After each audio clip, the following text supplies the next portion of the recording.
میں بات ذرا اپنی مرضی سے کرتا ہوں لیکن شریعت کے دائرے میں رہ کر کرتا ہوں، اس لیے کہ میرے آقا و مولا صلی اللہ علیہ وسلم نے فرمایا کہ ان الامر بالمعروف والنہی عن المنکر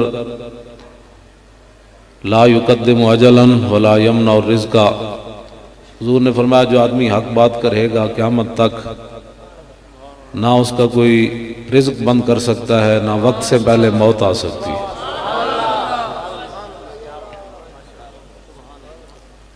تیرے منہ سے جو بات نکلی وہ ہو کے رہی، ہمیں اس پر یقین ہے، بلکہ یقین سے بھی آگے کی بات ہے کہ جو آدمی حق بات، موت تو آنی ہے، چاہے وہ تخت پر آئے یا تختے پر آئے، چاہے وہ بستر پر آئے یا گلی میں آئے، موت نے تو آنا ہے۔ اور جو آدمی حضور کے دین کو چھپا کر مرا اور حالات کو دیکھ کر دین بھی بدلتا رہا تو وہ اللہ رسول کے سامنے کیا جواب دے گا کل؟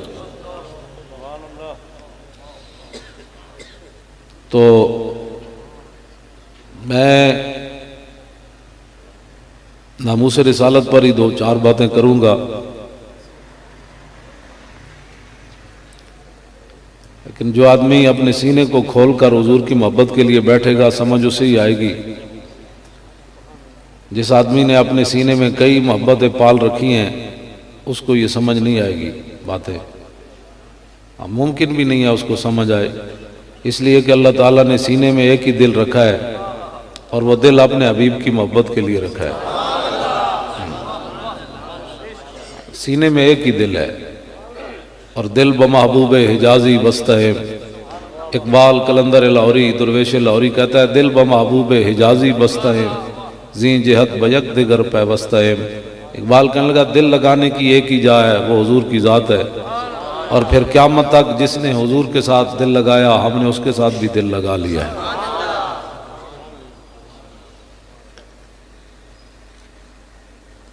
غزوہ حنین کے موقع پر ہمارے آقا و مولا صلی اللہ علیہ وسلم نے بہت سارے لوگوں کو مال دیا۔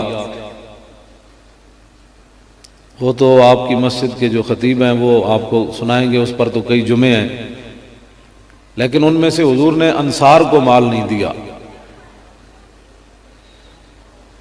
اب کچھ لوگوں کی زبان سے یہ بات نکل گئی کہ اسلام کی خدمت ہم نے کی، جب پیسے دینے کی باری آئی تو حضور نے ہمیں پیسے نہیں دیے۔ مالک بن عوف کو تو حضور نے اتنا مال دیا کہ پھر انہوں نے حضور کے لیے قصیدہ لکھ دیا، ما ان رأیت ولا سمعت بواحد فی الناس کلہم کمثل محمد۔ نہ میں کوئی سنیا نہ میں حضور جو کوئی ویکھیا۔ آتا ووفا للجزیل لمجتدن ومتا تشاء یخبرک عما فی غد۔ حضرت مالک بن عوف کو حضور نے اتنا دیا کہ انہوں نے یہ حضور کی نعت لکھتے ہوئے کہا کہ حضور اتنا دیتے ہیں اتنا دیتے ہیں اتنا دیتے ہیں کہ بعد میں غربت کا اندیشہ ہی نہیں رہتا، اور جب تو چاہے کہ کل کیا ہونے والا ہے تو حضور سے پوچھے تو حضور تجھے بتا دیں گے۔ فقال له خیرا وکساہ حلتن، حضور نے پھر ان کے لیے دعا بھی مانگی اور پھر حضور نے ان کو چادر بھی عطا فرمائی، یہ علیحدہ دیا مال۔ تو انصار سے یہ بہت سارے لوگ جو ہے وہ پیسے کی باتیں کرتے ہیں، فلاں کے پاس اتنے پیسے ہیں، سنیوں کے پاس پیسے نہیں ہیں، حالانکہ سنیوں کے پاس سب سے زیادہ ہے۔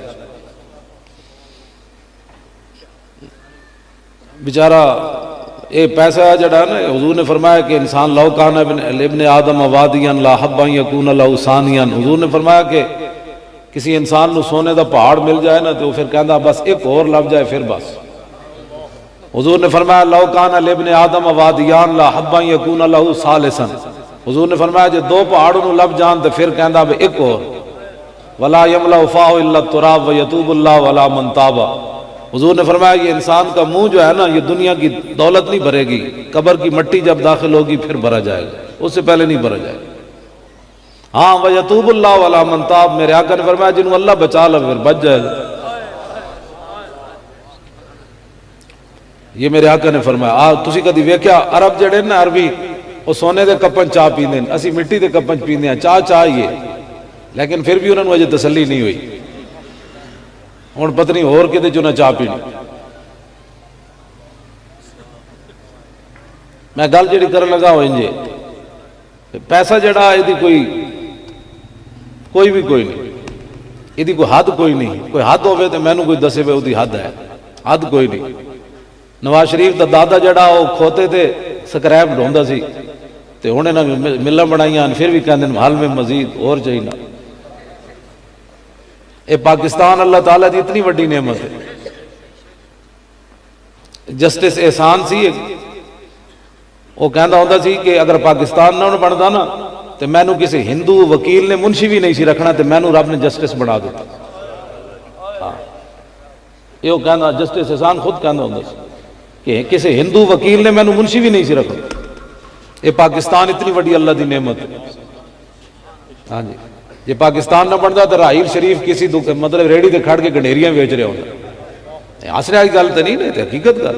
یہ جڑے ایڈے وڈے وڈے پھل لگے تے جناب وہ جو 16 مینوں تو نام ہی نہیں آتے، وہ بہ کے کدی لاہور کدی پشاور جانا ہے، یہ پاکستان کی برکت ہے۔ ہاں جی، یہ پاکستان اللہ تعالیٰ دی بہت بڑی نعمت ہے۔ جنہ دے پیو دادے نو کھوتی ریڑھی بھی کوئی نہیں سی، انہوں کو لینڈ کروزر کتوں آئیاں، یہ پاکستان دی برکت ہے۔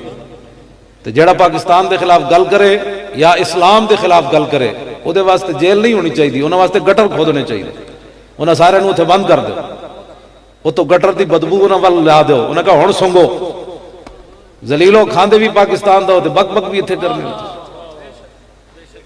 یہ پاکستان، پھر پاکستان ایویں نہیں بڑھیا، پاکستان کا مطلب کیا؟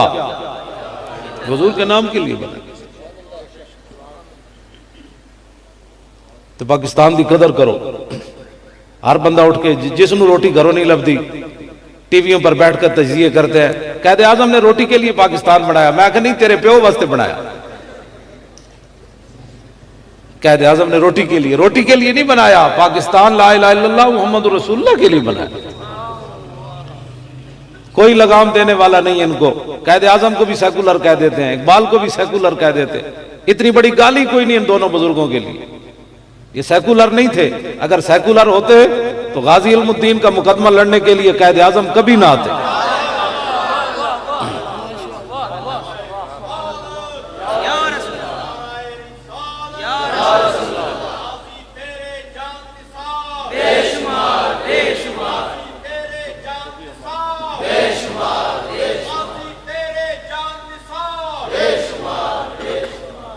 اور اللہ کا شکر ہے کہ بلانے والے بھی اقبال تھے، مولوی کوئی نہیں تھا بلانے والا، ورنہ لوگوں نے سانو کہنا سی یہ مولویہ قائد اعظم نو بھی دیکھو مولویوں میں لے آئے پکڑ کے۔ بلایا اقبال نے، اسی تے بلایا نہیں، تے آ گیا قائد اعظم 14 جولائی 1929 مقدمہ لڑن آ گیا غازی علم الدین دا۔ اے نہیں آ کے کہا جناب کہ اس منڈے نے تو قانون ہاتھ چ لیا، میں تو نہیں مقدمہ لڑنا، میں تو بڑا سیکولر ہوں، میں تو بڑے ذہن والا بندہ۔ اور میں ایک بات یہاں کرتا ہوں، اگر کسی کو اختلاف ہو تو بعد میں بھی مجھے مل لے، کہ جب 14 جولائی 1929 صبح قائد اعظم آگے تھے اور اقبال نے غازی علم الدین کے مقدمے کی فائل اٹھائی ہوئی تھی، فلیٹی ہوٹل لاہور سے جب باہر دونوں نکلے نا تو آدھا پاکستان اس دن بن گیا تھا۔ ہاں جی، 18 سال بعد اس تو پاکستان بن گیا، 1929 دا واقعہ ہے، 1947 پاکستان بن گیا۔ اتنی دیر لگی، پھر انگریز اس دن بالکل مر گئے سن، انہاں کہا اسی تے سمجھائے وچوں ساڈے نال ہن تے اتوں تو انہاں نال ہن، اج تے وچوں حضور دے غلاماں نال کھڑے ہو گئے۔ ادھا پاکستان ادو بن گیا سی جدوں قائد اعظم محمد علی جناح سویرے مقدمہ لڑن ہائی کورٹ پہنچ گئے، ادھا پاکستان ادو بن گیا سی، اور جا کے جج دے سامنے پیش ہو گئے اور چنگے دلائل دیتے، جج نے کیتی آئیں بائیں شائیں، قائد اعظم ادھے نال سدھے ہو گئے، فرمایا ججا اور تینوں پتہ ہی کوئی نہیں حضور دی امت نو حضور نال پیار کتنا ہے۔ یہ پاکستان اللہ تعالیٰ کی بہت بڑی نعمت ہے۔ مسجدوں دے سپیکر لا دیو، پاکستان اس لیے بنا تھا، پتہ نہیں انہیں بیچارے نو کتنی مشکل نہ اجازت لبھی ہونی، میں نے پتہ ہے، میں جانتا، ہاں جی اتنا سپیکر نہیں چلانا، تو اتنا نہیں چلانا، تھوڑی سی آواز انج نہیں جانی تھی، تھوڑی سی انج نہیں جانی۔ یہ پاکستان تھوڑے پیو واسطے بڑھیا، پاکستان حضور کے ذکر کے لیے بنا ہے۔ پاکستان رسول اللہ کے نام کے ساتھ بنا ہے، یہاں حضور کا ہی ذکر ہونا ہے۔ مسجد تو سپیکر لا دے ہو، کیوں جی یہ تو کوئی ہندو راندن میں لا دیں گے؟ مولوی خادم کی تقریر تو پریشان کر سکتی ہے، اس کی زبان بندی ہو سکتی ہے، لیکن اللہ اکبر تو پابندی نہیں نا لگ سکتی۔ ایک سپیکر اینج لا دے ہو جی تے باقی جڑے ترے طرف راندے انہاں مسلمانوں نو اللہ اکبر دی لوڑ نہیں ہے۔ خبردار کسی کو سپیکر نہیں، ہمیں پابندی لگائے نا، ہماری پابندی لگائے۔ میں مولانا کی تقریر آگ لگا دیتی ہے، میری تقریر سننے کے بعد لوگ اپنے ماں باپ کے منہ پر تھپڑ مارنا شروع کر دیتے، میری تقریر دہشت گردی پیدا کر دیں دی، میری تقریر سننے کے بعد صبح لوگ اٹھ کر جناب وہ سود لینا شروع کر دیتے ہیں، میری تقریر سننے کے بعد مسلمانوں کی بچیاں میراتھن ریس میں دوڑ پڑتی ہیں۔ یہ کوئی باتیں کرنے والی جو تم نے شروع کر دی؟ پاکستان جس نام پر بنا ہے یہاں اس پر کسی قسم کی پابندی قبول نہیں۔ ہاں یہاں رسول اللہ کا نام اتلے سپیکروں میں ہوگا، اذان بھی اتلے سپیکروں میں ہوگی اور نعت بھی اتلے سپیکروں میں پڑھی جائے گی۔ ہم جن کے ماننے والے یہ بیٹھے ہیں علماء چمکتے ہوئے چہرے، آپ بھی بیٹھے ہیں، ہم جن کے ماننے والے ہیں انہوں نے پھانسی کا پھندا دیکھ کر بھی حضور کی تازہ تازہ نعت لکھی پڑھی نہیں۔ ہاں جی، مولانا سید کفایت علی کافی 1857 انگریزوں نے پھانسی کی سزا سنا دی، صبح شاہ جی بڈھے تھے، ان کو پکڑ کر پھانسی کے پھندے کی طرف لے جا رہے تھے تو شاہ جی پہلوانوں کی طرح چلے ایسے ایسے، تے انگریز کہنے لگے او شاہ جی توانو ہویا کی؟ آپ نے فرمایا کمینےوں لبے بام بھی پکارا، سرے دار بھی صدا دی، میں کہاں کہاں پہنچا تیری دید کی لگن۔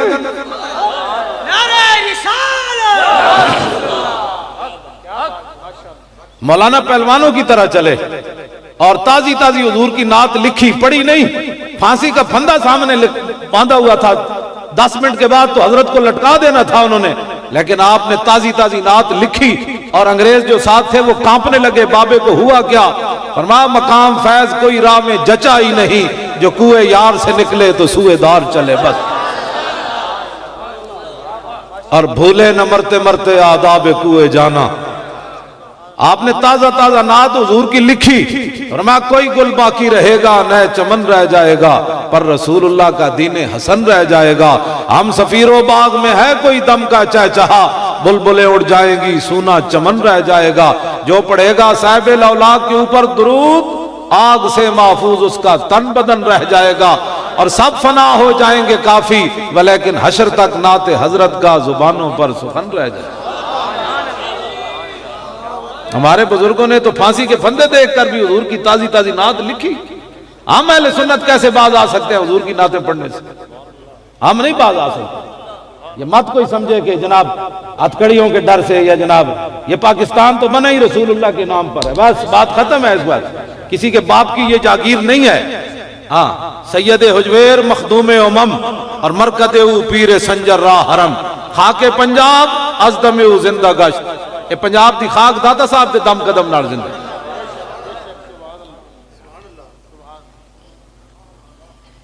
گل سمجھ آ رہی میری؟ ہاں پریشان نہیں ہونا، میں نو بلان والا بندہ بزدل ہو ہی نہیں سکتا۔ ہاں جی میں نو بلان والا بندہ بزدل نہیں ہو سکتا۔ ہاں جی ویسے بزدل بندے دا کام بھی کوئی نہیں حضور نال پیار کرنا۔ ہاں جی بزدل بندہ حضور نال پیار کر ہی نہیں سکتا۔ جڑے بزدل سن وہ تو 1.5 میل بھی حضور نال نہ چلے، ویکھ کے نہ چلے۔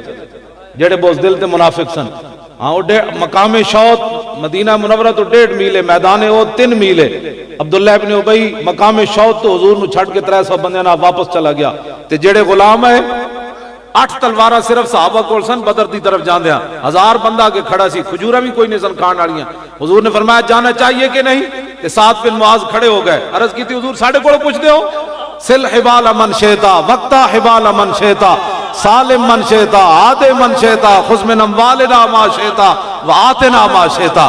حضور کمال علی گل بدر تے کھڑیا، حکم تے دیو بھاویں تلواراں 8 کھان دیاں کھجوراں بھی کوئی نہیں، تسی حکم دیو، کیسر و کسرا بھی جنگ چھیڑ کے رکھ دیں گے۔ کمال علی بات۔